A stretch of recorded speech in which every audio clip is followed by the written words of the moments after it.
As I say, it is regrettable that, in fact, the impression is that the Parliament only woke up when things were now really bad. And for that, we must apologize to the South African people. An apology rendered to the nation for not acting on allegations of state capture in time. But Modise also blamed Cedric Frolick, the National Assembly House chairperson of committees. Frolick was tasked to follow up with the chairpersons whose committees had been identified as being relevant to the phenomenon of state capture. In his testimony to the Commission earlier this year, Frolick testified that he had believed it would have been improper for Parliament to do a parallel investigation to that being undertaken by the Public Protector at the time, Thandi Modise. Modise further added that the Constitutional Court judgment on Nkandla had the effect of improving the oversight work conducted by Parliament.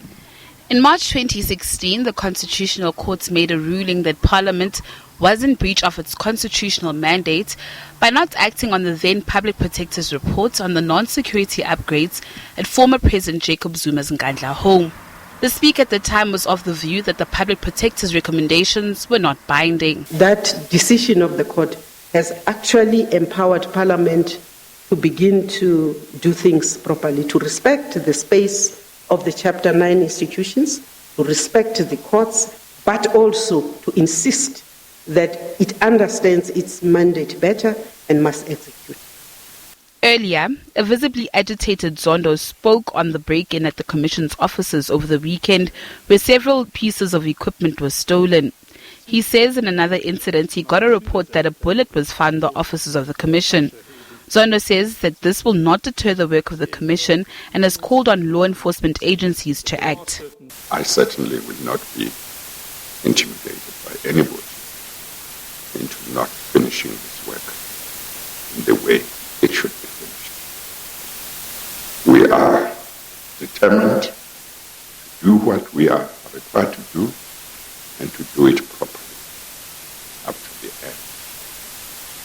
We hope that the law enforcement agencies will do their work and find those who are responsible for this and bring them to book. Meanwhile, National Council of Provinces chairperson Amos Masondo touched on the issue of corruption during his testimony. He says the matter is a real challenge and it was debated several times at the NCOP. Natasha Piri, SABC News, Johannesburg.